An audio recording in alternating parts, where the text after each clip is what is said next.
আমাদের দেশে পরিবারতন্ত্রের অধীন রাজনীতি। এটা যেমন এখন অনেকের নিকট অসহ্যকর হয়ে পড়েছে। আবার এটার যে ঐতিহ্য, সেই ব্রিটিশ জমানাতে জমিদারি প্রথা। জমিদার মারা গেছেন, তার কন্যা, তার স্ত্রী বা তার সন্তান-সন্ততি তারাই জমিদার হবেন।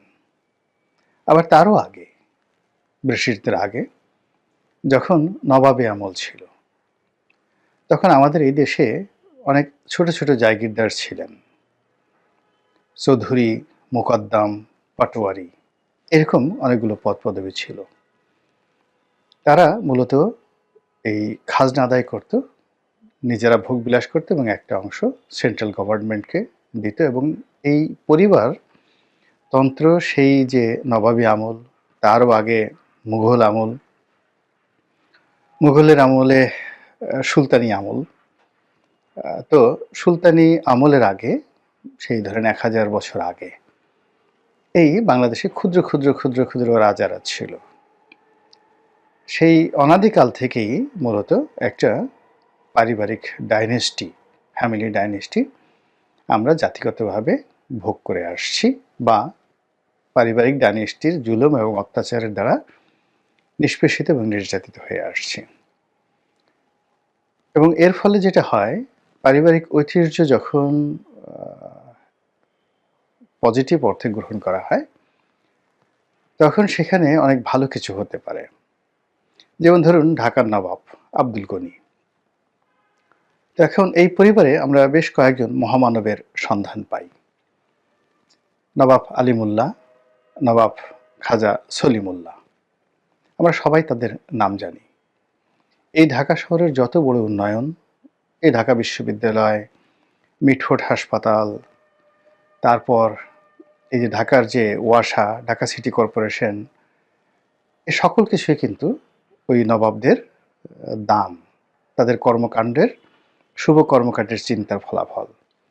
এমনকি মুসলিম লীগ প্রতিষ্ঠা, এই যে আজকের যে গণভবন, না ঠিক গণভবন না, আজকের যে বঙ্গভবন, এটা নবাবদের উত্তরাধিকার সূত্রে আমরা পেয়েছি।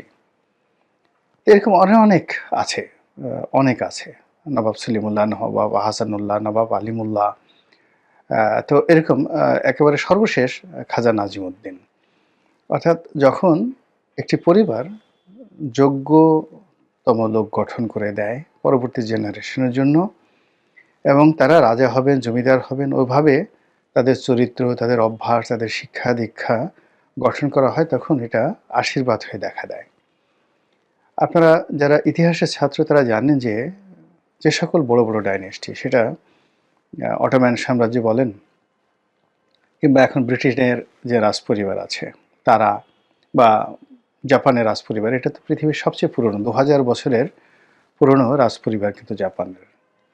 এরপর আব্বাসীয় খেলাফত, তারা সবাই পরবর্তীতে যারা সিংহাসনের অধিকারী হবেন, গভর্নর হবেন, তারপর সেনাবাহিনী প্রধান হবেন, নিজেদের পরিবারের মধ্যে তাদেরকে এত বেশি কঠোরতার মধ্য দিয়ে তাদেরকে মানুষ করেছেন, ফলে এক একটা মানুষ জুয়েল হিসেবে গড়ে উঠেছে। তো এই কারণে কি হলো যে তখনকার যে পরিবারতন্ত্র প্রথা, এটা নিয়ে মানুষের মনে কোনো ক্ষোভ ছিল না, বরং তারা সম্রাটের চাইতে যুবরাজকে অনেক সময় বেশি ভালোবাসতেন।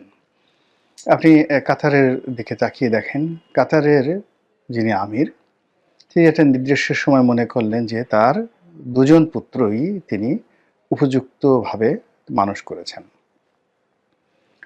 তো তিনি তার বড় পুত্রকে ক্ষমতা গ্রহণ করার জন্য আহ্বান জানালেন।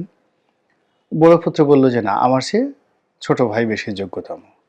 এটা হলো যাকে বলা হয় সত্যিকার অর্থে পরিবারতন্ত্রের যে উন্নত যে ভার্সন, যে বড় ভাই মনে করছে যে ছোট ভাই কাতার নামক রাষ্ট্রটিকে আরো সুন্দরভাবে চালাতে পারবেন। এভাবে হয় যেখানে এভাবে পরিবারতন্ত্র গড়ে ওঠে। কিন্তু বাংলাদেশের যেটা হচ্ছে সেটা হলো আমাদের দেশের যে পরিবারতন্ত্র, প্রায় বেশিরভাগ ক্ষেত্রেই আমরা অযোগ্য উত্তরাধিকার পেয়েছি। সবাই ঈশা খানের ছেলে মুসা খান হয় না। তো আমাদের দেশে যেটা হয় সেটা হলো বাপ যা হয় তার চেয়ে সন্তান বেশি খারাপ হয়, সন্তানের চেয়ে মামা বেশি খারাপ হয়, মামার চেয়ে ভাগ্নে বেশি খারাপ হয়ে যায়। তো এই কারণে এই পরিবারতন্ত্র থেকে আমরা এই স্বাধীনতা পরবর্তী বাংলাদেশে ভালো কোনো কিছুই পাইনি। বরং এখানে মাথার চেয়ে লেজের ক্ষমতা বেশি, লেজের চেয়ে পায়ের গোড়ালির ক্ষমতা অনেক বেশি, বা দেখা যাচ্ছে যে গোড়ালির চাইতে নাকের ময়লার যন্ত্রণা খুব বেশি। অর্থাৎ একটা পরিবার সে শুধুমাত্র তার যে নিজের ছেলে সন্তান তাদেরকে অন্তর্ভুক্ত করে না, তাদের 14 জেনারেশন যে যেখানে আছে, এমনকি তাদের বাড়িতে যারা গৃহভৃত্য ছিলেন, চাকর ছিলেন, সেই চাকরের নাতিপুতি যারা আছে তারাও দেখা গেল যে ফিউডাল সোসাইটিতে এসে এমন জুলুম অত্যাচার করে। এই জুলুম অত্যাচারের ফলে পুরো পরিবারতন্ত্রের উপর মানুষের একটা ক্রোধ চলে এসেছে।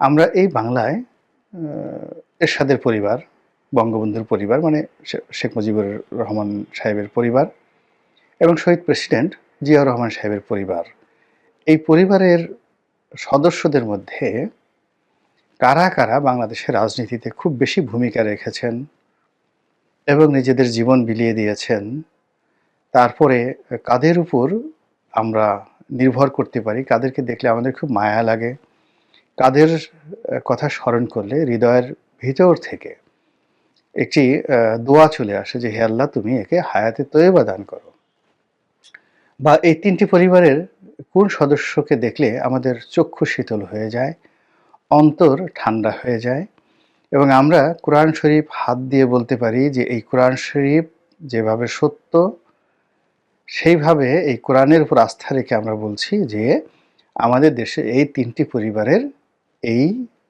লোকগুলো তারা সৎ, তারা সত্যবাদী, তাদের চরিত্রের মধ্যে কোনো মন্দ কিছু নেই, তারা লেখাপড়া জানে, তারা এই জাতির শ্রেষ্ঠ সন্তান, এবং তারা এই কোরআন শপথ করে বলছি তারা আল্লাহর পক্ষ থেকে আমাদের জন্য নেয়ামত। এইরকম সত্য ভাষণ কোরআনের উপর হাত দিয়ে কয়জন মুমিন মুত্তাকি বলতে পারেন, অথবা শ্রী ভগবদ গীতার উপর হাত দিয়ে, ত্রিপিটকের উপর হাত দিয়ে, বাইবেলের উপর হাত দিয়ে কজন বিএনপি, আওয়ামী লীগ অথবা জাতীয় পার্টির নেতাকর্মী রয়েছেন এভাবে আল্লাহকে হাজির নাজির জেনে বলতে পারেন যে আমরা এই যে পরিবারতন্ত্রের সাপোর্ট করি, আমরা এই লোকগুলোকে মনে করি যে তারা বাংলাদেশের যে কোনো মানুষের চাইতে চরিত্র, শিক্ষা, দীক্ষা, আচার আচরণ, সততা, ন্যায়নিষ্ঠতায় শ্রেষ্ঠতর। যদি বলতে পারেন আলহামদুলিল্লাহ, কিন্তু তার সঙ্গে সঙ্গে যদি বলা হয় যে আপনারা এই পরিবারের লোকদের জেনা, ব্যভিচার, দুর্নীতি, অনিয়ম, দুরাচার, মিথ্যাচার, সন্ত্রাস, তারপর দেশদ্রোহিতা, তারপর দেশবিরোধিতা, দেশের মানুষের সঙ্গে মুনাফিকি, বেইমানি, চুরি, চামারি, রাহাজানি, ডাকাতি থেকে শুরু করে যত লুটপাট আছে, যত অপকর্ম আছে, এই পরিবারের তিনটি পরিবারের সেই যে first generation, second generation, third generation, আত্মীয় স্বজন, বন্ধু বান্ধব থেকে শুরু করে ওই যে বললাম যে এই পরিবারের পিয়ন, ড্রাইভার, দারোয়ান, তাদের সম্পর্কে আপনাদেরকে যদি স্বাধীনতা দেওয়া হয় যে আপনারা সাক্ষ্য দেন, আপনারা নিরাপদ, অর্থাৎ আল্লাহ যদি আপনাদেরকে নিরাপত্তা দেয় এবং আপনাদের হাত পায়ের জবান খুলে দেয়, তাহলে ওই যে শেখ হাসিনার যে 300 কোটি না 400 কোটি টাকার যে পিয়ন, তার সম্পর্কে আপনি কি বলবেন? কিংবা বঙ্গবন্ধু শেখ মুজিবুর রহমানের যারা ভাগ্নে পরিচয় দিতেন, ভাই পরিচয় দিতেন, ভাগ্নের পরে ভাতিজা পরিচয় দিতেন, তাদের সম্পর্কে আপনি কি বলবেন? কিংবা শহীদ প্রেসিডেন্ট জিয়াউর রহমান সাহেবের শ্যালক, তারপরে সম্বন্ধী, আরও শ্যালিকা, তারপর সে আরও দুঃসম্পর্কের আত্মীয় বা সেই সকল আত্মীয়, বন্ধু বান্ধব, ব্যাচমেট থেকে শুরু করে তাদের বাড়ির যে কাজের লোক, পিয়ন, ড্রাইভার, দারোয়ান, তাদের সম্পর্কে আপনি কি বলবেন যে এদের চরিত্র ফুলের মতো পবিত্র? এই জিনিসগুলো নিয়ে মাঠে ঘাটে পথে ভীষণ রকম বিশ্রী আলাপ আলোচনা হয়ে যায়। এই যেমন ধরুন গত ১৫ বছর আওয়ামী লীগ দ্বারা আমরা যে নির্যাতনের শিকার হয়েছি, বিনিময়ে গত ৫ মাসে যা কিছু হচ্ছে, এগুলো নিয়ে আপনি কি খুব সুখে আছেন, খুব শান্তিতে আছেন? বা দুধ এবং মধুর যে নহর, সেই নহরের মধ্যে আপনি কি ভাসছেন?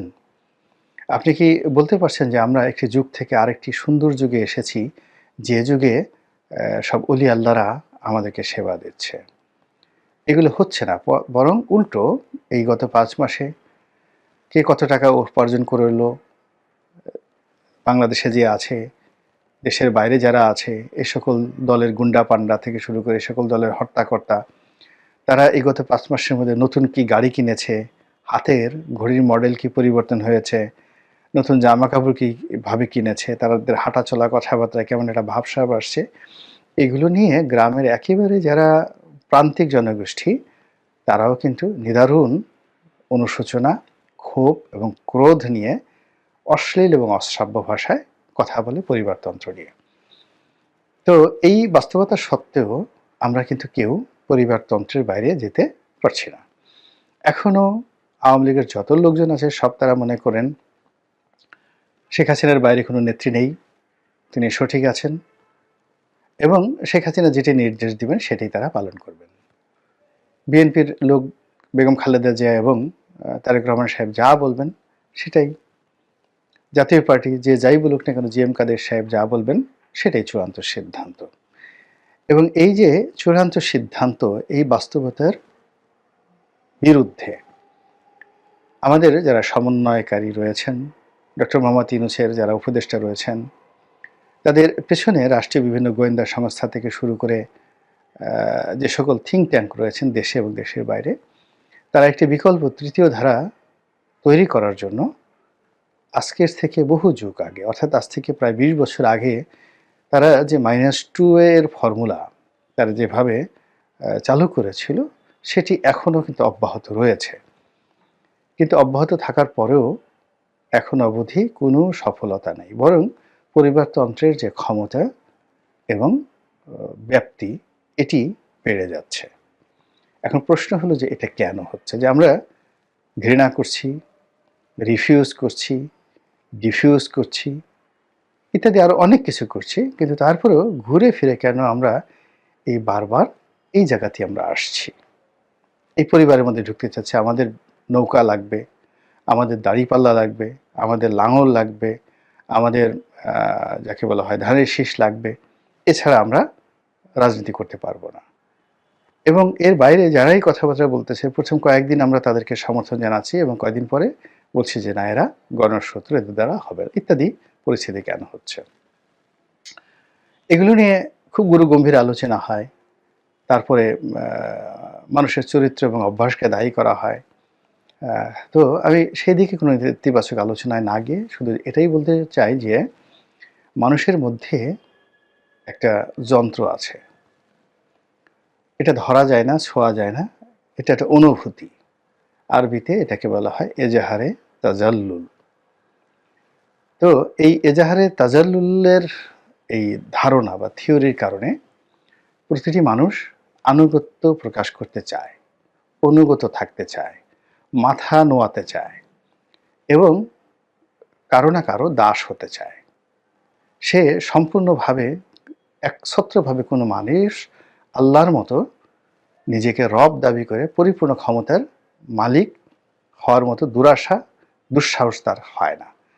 সে অভিনয় করে অতীতে ফেরাউনের মতো লোকজন আল্লাহ স্বীকার করেছে, কিন্তু আবার গোপনে গিয়ে সে পা উপরে তুলে আল্লাহর আনুগত্য করেছে। তো এই যে এজাহারে তাজাল্লুল, অন্যের প্রতি আনুগত্য, এই আনুগত্য প্রকাশ করার কারণেই কি হচ্ছে, মানুষ নেতা খুঁজে।